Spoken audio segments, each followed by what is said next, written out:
नमस्ते।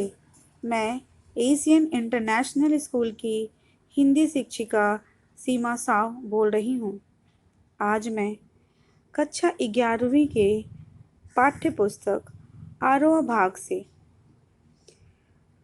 पद भाग के पाठ वे आंखें पढ़ाने जा रही हूँ, जिसके कवि हैं कविवर सुमित्रा नंदन पंत जी।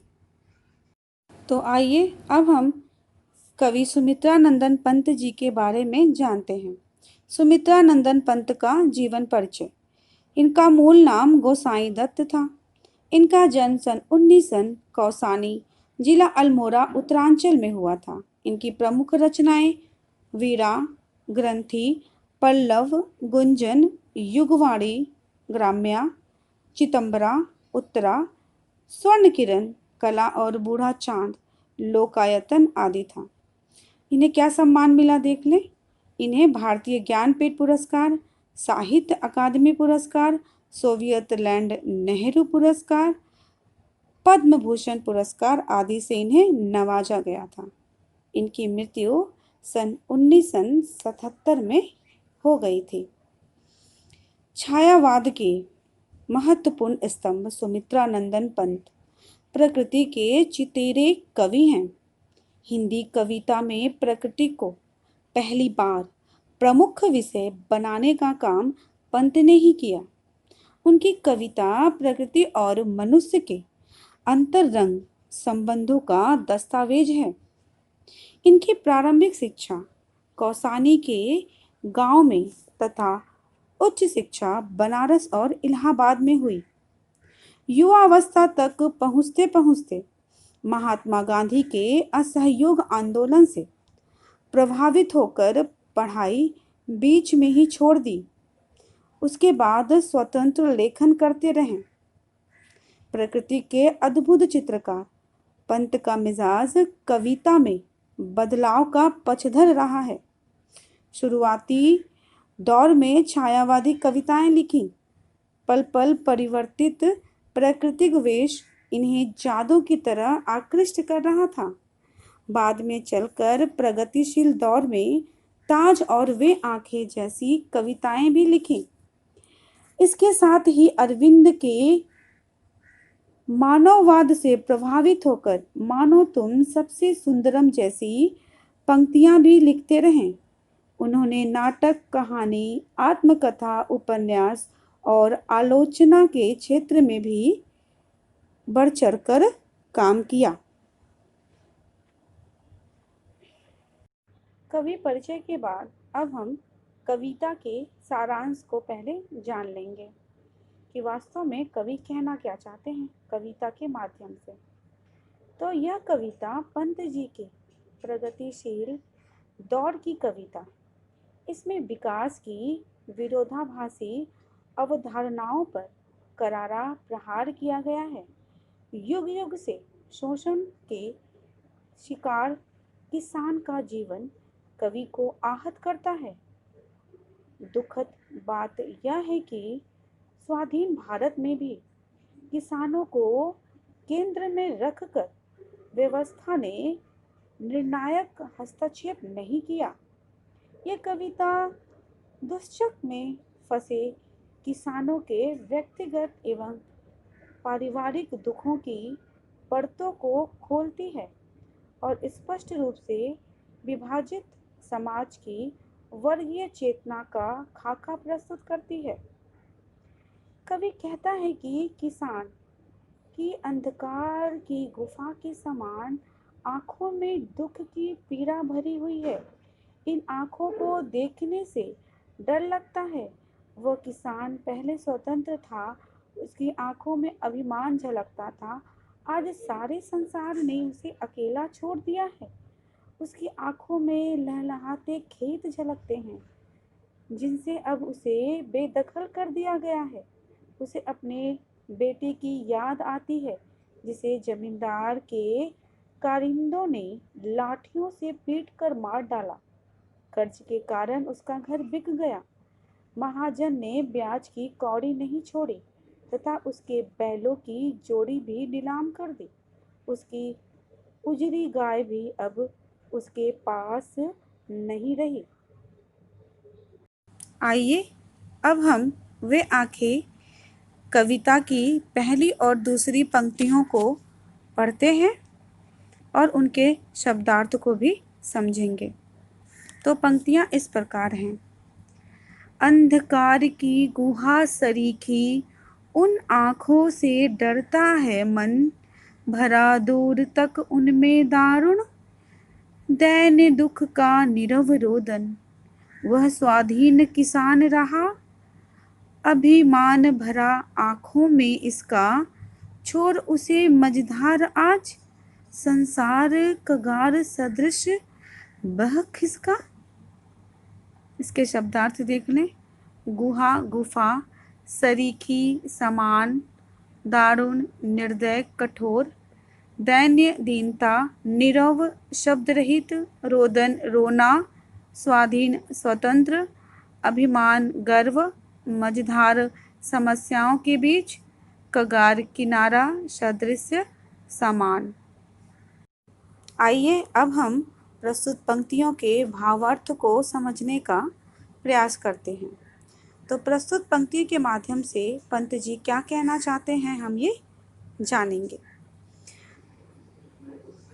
इस कविता में स्वतंत्रता से पूर्व के भारतीय किसान की दयनीय दशा का मार्मिक चित्र खींचा गया है।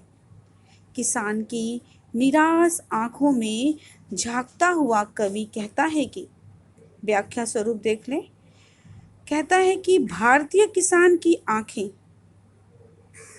मुझे एक अंधेरी गुफा के समान लगती है। अर्थात लेखक को भारतीय किसान की आंखें एक अंधेरी गुफा के समान भयानक दिखाई दे रही है। लिखते हैं कि जिस प्रकार अंधेरी गुफा के भीतर झांकने में भय लगता है, मन भयभीत हो जाता है, ठीक उसी प्रकार किसान की शून्य आंखें में देखने में भी भय लगता है। अर्थात किसान की आंखें भी वैसे ही भयानक प्रतीत होती हैं, क्योंकि उन धसी आंखों में निराशा, शोषण, पीड़ा और रुदन के सिवाय कुछ नहीं है। उन आंखों में भयानक गरीबी का दुख और उनका चुपचाप गरीबी को सहे जाने का मौन रुदन व्याप्त है। अर्थात कवि को किसानों की आंखों में निम्नलिखित व्यथा प्रकट हो रही है। वो कहते हैं कि भारतीय किसान की दशा जो है वो बहुत ही दुर्दशा है, कह सकते हैं। वह अपनी गरीबी को कैसे बिताता है, उसकी आंखें सब कुछ प्रकट करती है। फिर कहते हैं कि भारतीय किसान कभी स्वाधीन था, स्वावलंबी था, उसके पास अपना रहने को कुछ खेत भी थे, तब उसकी आंखों में स्वाभिमान था। एक समय था जब ऐसा किसान की स्थिति थी, चमक थी उसकी आंखों में, तब समाज में उसकी मान मर्यादा भी थी, सब कुछ उसे प्राप्त था। एक समय की बात वो बता रहे हैं, पहले किसान की क्या स्थिति थी। प्रस्तुत पंक्तियों के माध्यम से वो हमें किसान की स्थितियों का वर्णन कर रहे हैं, परंतु कह रहे हैं आज उसका स्वाभिमान उसे छोड़कर ऐसे विलीन हो गया है जैसे कोई रेतीला किनारा टूटकर नदी के प्रवाह में बह जाता है। अर्थात आज उसका जीवन बिल्कुल स्वाभिमान शून्य बनकर रह गया है। किसान बिल्कुल अकेला पड़ गया है, निराश और उदास जीवन में। तो आइए प्रस्तुत पंक्तियों के भाव सौंदर्य और काव्य सौंदर्य को भी समझ लेते हैं। तो पहली पंक्तियों का भाव सौंदर्य और काव्य सौंदर्य इस प्रकार है। कवि ने किसान की निराश आंखों में झांकती दुर्दशा का मार्मिक चित्र खींचा है। अंधकार की गुहा सरीखी किसान की शून्य आंखों के लिए सुंदर उपमा है। दारुण दैन्य दुख तथा नीरव रोदन में अनुप्रास अलंकार है। संस्कृत निष्ठ शब्दावली का प्रयोग हुआ है। दूसरी पंक्तियों को भी देख लेते हैं। दो ही पंक्तियों में कवि ने किसान का उजला अतीत और निराश वर्तमान दोनों का चित्रण कर दिया है। संसारिक अर्थात संसार की हृदयहीनता का चित्रण करुण बन पड़ा है। कगार सदृश में उपमा अलंकार है। अनुप्रास की छटा देखिए। स्वाधीन किसान, संसार कगार। संसार में विशेषण विपर्य अलंकार है। इस प्रकार भाव सौंदर्य पूरा हो रहा है। आइए अब हम तीसरी और चौथी पंक्तियों को पढ़ेंगे और उनके शब्दार्थ को भी जानेंगे। तो कविता इस प्रकार है। लहराते वे खेत दिंगों में हुआ बेदखल वह अब जिनसे हंसती थी उसके जीवन की हरियाली जिनके तृण तृण से आंखों ही में घूमा करता वह उसकी आंखों का तारा कारकुनों की लाठी से जो गया जवानी ही में मारा। शब्दार्थ देख लें। लहलहाते लहराते, झूमते, दृंग आँख, बेदखल अधिकार से वंचित, तृण तिनका, आँखों का तारा बहुत प्यारा, कारकुन जमींदार के कारिंदे।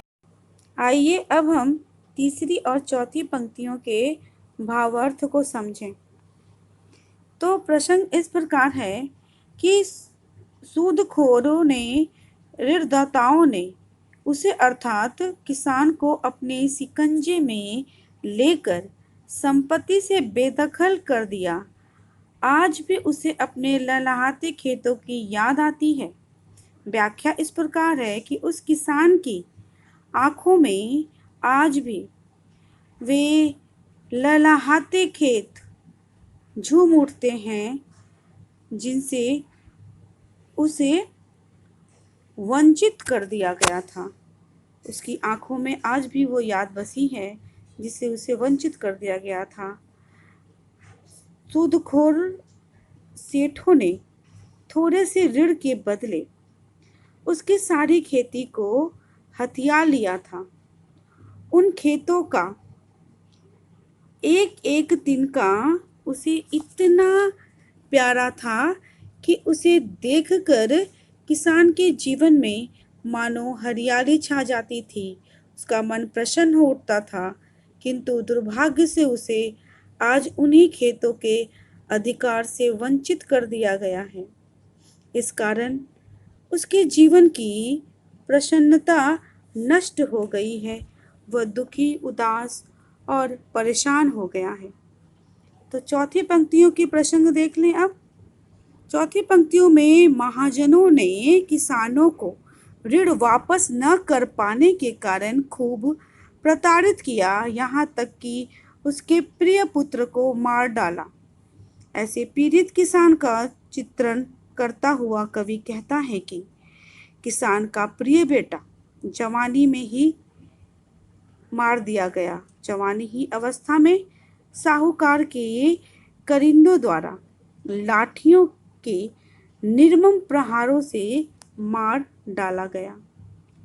अपने प्रिय बेटे की वह क्रूर हत्या आज तक भी उसकी आंखों के सामने प्रत्यक्ष होकर नाचने लगती है। अर्थात कवि उनकी स्थिति बताना चाहते हैं। तो आइए अब हम तीसरी और चौथी पंक्तियों के विशेष अर्थात उसके भाव सौंदर्य और शिल्प सौंदर्य को भी समझ लेते हैं। तो तीसरी पंक्तियों का इस प्रकार है। सूदखोरों द्वारा किसानों से उनके खेत छीन लेने का वर्णन मार्मिक है। लहराते हुए खेत में लहराते खेतों का एक सुखद बिंब साकार हो उठा है। जीवन की हरियाली में रूपक अलंकार है। तृण तृण में पुनरुक्ति प्रकाश अलंकार है। हंसना प्रसन्नता का द्योतक है, इसलिए भाषा लाक्षणिक है। तो आइए अब चौथे का भी देख लेते हैं। किसानों पर होने वाली महाजनी अत्याचारों का कानूनिक वर्णन हुआ है इन पंक्तियों में। फिर आंखों में घूमना तथा आंखों का तारा मुहावरों का सशक्त प्रयोग हुआ है। कारकुनों द्वारा लाठी से मारे जाने का बिंब सजीव बन पड़ा है। भाषा अत्यंत सरल, सहज एवं प्रभावी है। तो आइए अब हम पांचवी और छठवीं पंक्तियों को ध्यानपूर्वक पढ़ेंगे और फिर उनके शब्दार्थ को भी समझेंगे। तो पंक्तियां इस प्रकार हैं। बिका दिया घर द्वार, महाजन ने न ब्याज की कौड़ी छोड़ी, रह रह आंखों में चुभती वह कुर्क हुई बर्धों की जोड़ी, उजरी उसके सिवा किसे कब पास दुहाने आने देती, आंखों में नाचा करती, उजर गई जो सुख की खेती। शब्दार्थ देख लें। महाजन साहूकार, ऋणदाता कौड़ी 1 पैसा, कुर्क नीलाम, बर्धों की जोड़ी बैलों की जोड़ी, उजरी उजली, सिवा बिना, दुहाने दूध दुहने के लिए, आह आंखों में नाचना, बार बार सामने आना। तो आइए अब हम इन पंक्तियों के भावार्थ को समझने का प्रयास करते हैं। तो पांचवी पंक्तियों का विशेष देख लें। विशेष कुछ इस प्रकार है। महाजन अपना धन और ब्याज वसूलने के लिए कैसे कैसे अत्याचार करते हैं, इसका चित्रण करते हुए कवि कहता है कि व्याख्या स्वरूप, महाजन ने अपना धन और ब्याज उगाहने के लिए अर्थात वसूलने के लिए किसान की घर संपत्ति सब नीलाम कर डाली। अर्थात महाजन का अत्याचार प्रकट हो रहा है। उसे घर से बेघर कर दिया, किंतु अपने ऋण का ब्याज एक एक पाई करके चुका लिया। सारे ऋण किसान ने चुकाए महाजन को। फिर लेखक बता रहे हैं कि उसके मन में किसान की दयनीय, उसके अर्थात महाजन के मन में किसान की दयनीय अवस्था को देखकर जरा भी दया नहीं आई। यहाँ पे महाजन की निष्ठुरता व्यक्त हो रही है। फिर कह रहे हैं कि उसके पास उसकी प्रिय बैलों की जोड़ी को भी उसके देखते देखते नीलाम कर दिया। अर्थात किसान के पास 2 बैलों की जोड़ी थी, उसे भी नीलाम कर दिया गया।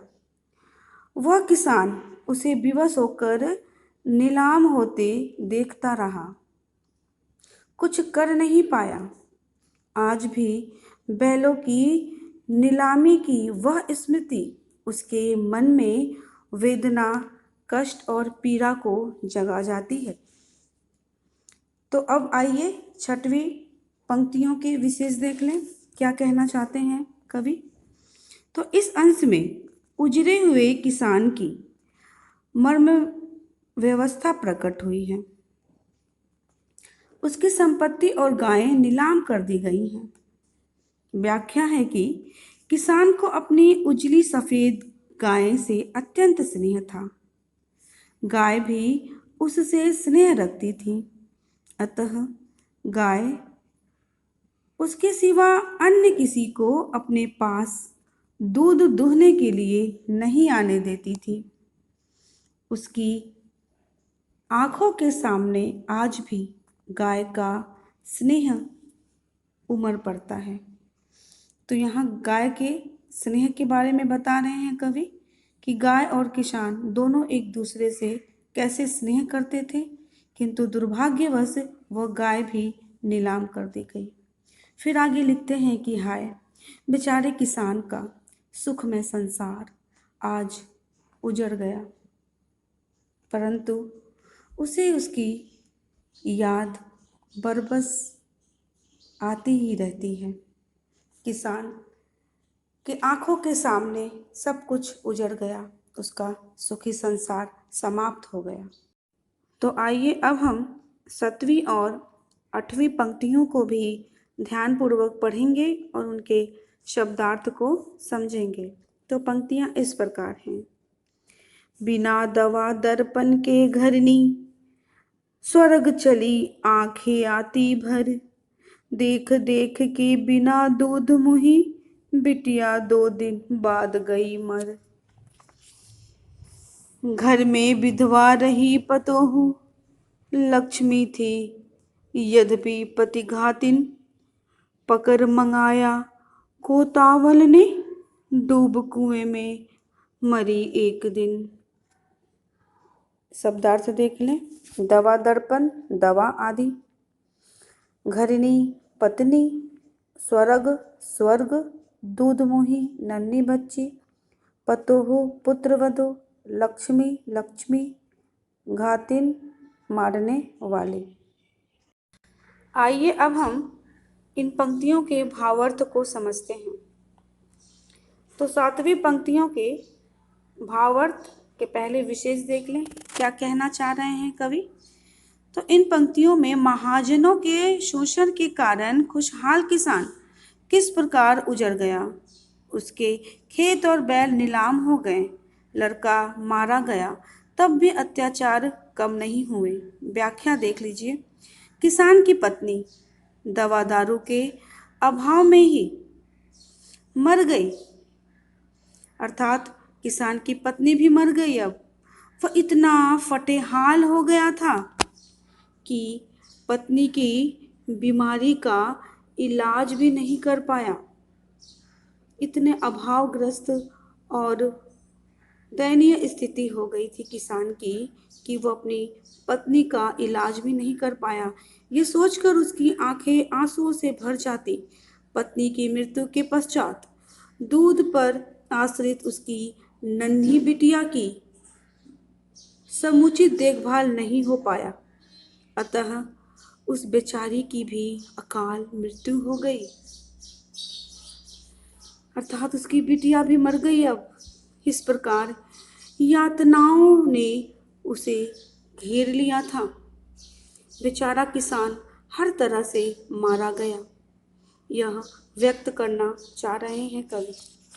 फिर आगे 8वीं पंक्तियों का प्रसंग में लिखते हैं कि दुर्भाग्य ने उसकी पत्नी और नन्ही बिटिया को भी छीन लिया, फिर भी उसकी यातनाएं समाप्त नहीं हुई। उसकी पुत्रवधू की दुर्भाग्यपूर्ण मृत्यु किस प्रकार हुई, इसका वर्णन आगे करते हैं।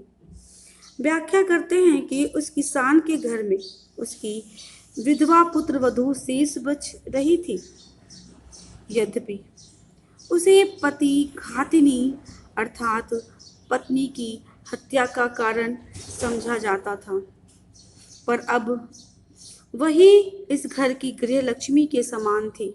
उसे भी एक दिन कोतवाल ने बुलाकर अपनी वासना से भ्रष्ट कर दिया, अर्थात एक बहू उसकी बची थी, उसे भी कोतवाल ने अपने आगोश में ले लिया।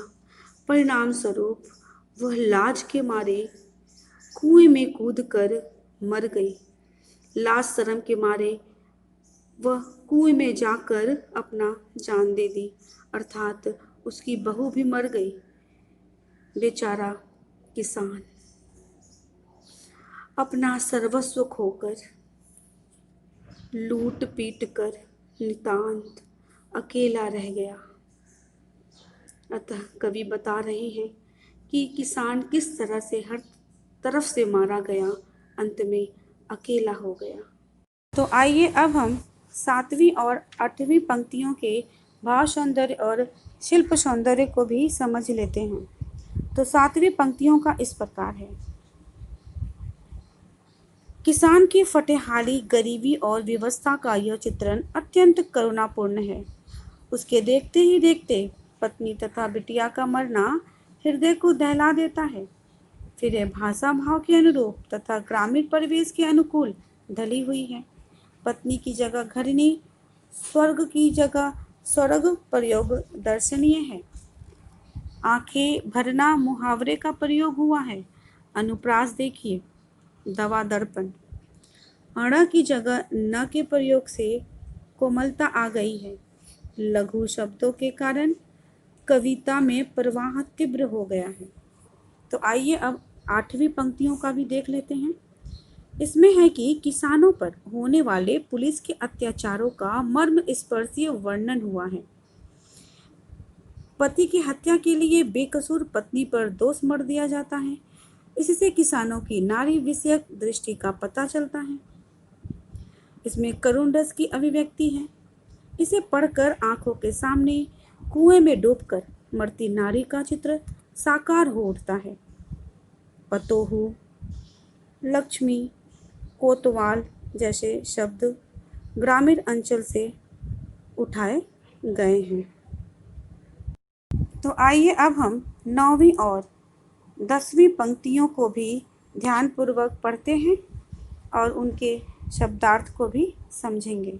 तो पंक्तियाँ इस प्रकार हैं। खैर पैर की जूती जोरू, न सही एक दूसरी आती, पर जवान लड़के की सुधकर, सांप लौटते फटती छाती, पिछले सुख की स्मृति आंखों में, क्षर भर एक चमक है लाती, तुरत शून्य में गर वह चितवन, तीखी नोक सदृश बन जाती। आइए शब्दार्थ देख लें। पैर की जूती उपेक्षित, जोरू पत्नी, सुधकर याद करना, सांप लौटते अत्यधिक व्याकुल होना, फटती छाती बहुत दुख होना, स्मृति याद, चमक लाना खुशी लाना, चितवन दृश्य, शून्य आकाश, सदृश्य समान। तो आइए अब हम 9वीं और 10वीं पंक्तियों के भावार्थ को समझने का प्रयास करते हैं। तो पहले 9वीं पंक्ति के प्रसंग को देख लें। कवि कहना चाहता है कि पीड़ित किसान का घर बार, खेती, बैल, पुत्र पुत्रवधू, पत्नी, बच्ची एक एक करके सब नष्ट हो जाते हैं। आज वह अपनी पत्नी और जवान लड़के की याद करके तड़पता है। तो व्याख्या इस प्रकार है कि कवि का कहना है कि उसकी पत्नी मरी तो मरी, उसका मरना उतना कष्टकर नहीं है, अर्थात उतना कष्टकर नहीं था उसके लिए। वह तो पैर की जूती के समान तुच्छ होती हैं। मनुष्य चाहे तो एक जूती के फटने पर दूसरी बदल ले, अर्थात किसान दूसरी पत्नी भी ला सकता है, वह दूसरी शादी भी कर सकता है। यहाँ पे स्त्रियों को नीचा दिखाने का प्रयास किया गया है, उन्हें जूतियों से तुलना किया गया है, जो कतई गलत है। परंतु जब उसे अपने जवान लड़के की हत्या हो जाने की याद आती है तो उसकी छाती पर सांप लौटने लगते हैं। उसका मन पीड़ित हो उठता है, वेदना को तड़प उठता है, अर्थात वेदना के मारे उसकी छाती वितीर्ण हो जाती है। अतः जब वो अपने जवान पुत्र को ही नहीं बचा सका तो वह दूसरी पत्नी को लाने की हिम्मत कैसे करेगा। वो इतने तकलीफ में और पीड़ा में है कि वह दूसरी शादी भी नहीं सोच सकता। उसका दूसरी पत्नी लाने का साहस भी अब समाप्त हो चुका है। अतः वह अपने जीवन में निराशा और उदासी और अकेलापन से जूझ रहा है। फिर 10वीं पंक्तियों के माध्यम से कवि कहना चाहते हैं कि किसान जब अपने गत वैभव और सुख को याद करता है तो उसे क्षण भर के लिए सुख और आनंद मिलता है। उसकी आंखों में चमक भर आती है। वो बहुत खुश हो जाता है किसान, जब वो अपनी पहली जिंदगी याद करता है। कितनी संपन्नता और खुशी थी। उसके पास सब कुछ था। उसे अपने खेत, गाय, पुत्र, पत्नी, बिटिया, पुत्रवधू की कल्पना सुख देने लगती है। किंतु जब उसकी कल्पना धीरे धीरे गहरे चिंतन में उतरती है तो उसकी नजरें कहीं शून्य में गड़ी की गड़ी रह जाती हैं। उसे एक एक करके सबके नष्ट होने की याद आती है, तो वे सब स्मृतियाँ उसके लिए दुखदाई बन जाती हैं। अतः इस प्रकार पूरे कविता के पाठ के माध्यम से कवि किसानों के मार्मिक चित्र प्रस्तुत करते हैं। तो आइए अब हम इन पंक्तियों के भाव सौंदर्य और शिल्प सौंदर्य को भी समझ लेते हैं। तो 9वीं पंक्तियों का इस प्रकार है। कवि बताते हैं कि किसान पत्नी को पैर की जूती के समान तुच्छ मानते हैं। इस तथ्य का उद्घाटन हुआ है। वे पुत्र को अधिक महत्व देते हैं। पुत्र उनके जीवन का आधार होता है। फिर है कि सांप लौटना, छाती फटना तथा पैर की जूती होना, तीनों मुहावरों का प्रयोग बहुत मार्मिक बन पड़ा है। इसमें भाषा ग्रामीण अंचल को साकार करने वाली है। छोटे छोटे शब्दों के कारण अभिव्यक्ति में प्रवाह आ गया है और त तथा ज की आवृत्ति के कारण अनुप्रास अलंकार है। तो आइए 10वीं और अंतिम पंक्तियों के भी जान लेते हैं। इसमें कवि बताना चाह रहे हैं कि किसान का जीवन ऐसा दुखमय है कि उसे यथार्थ जीवन में तो दुख मिलता ही है, कल्पना में भी दुख मिलता है। फिर है कि चितवन की उपमा तीखी नोक से दी गई है। यह अत्यंत सुंदर उपमा है। भाषा अत्यंत संक्षिप्त है। लघु शब्दावली का प्रयोग हुआ है और तुरंत शब्दों का सौंदर्य देखते ही बनता है। तो इस प्रकार वे आंखें पाठ भावार्थ तथा विशेष के साथ समाप्त होता है। मुझे आशा है कि आपको यह पाठ अच्छे से समझ में आया होगा। पाठ को ध्यान से सुनने और समझने का प्रयास कीजिएगा। धन्यवाद।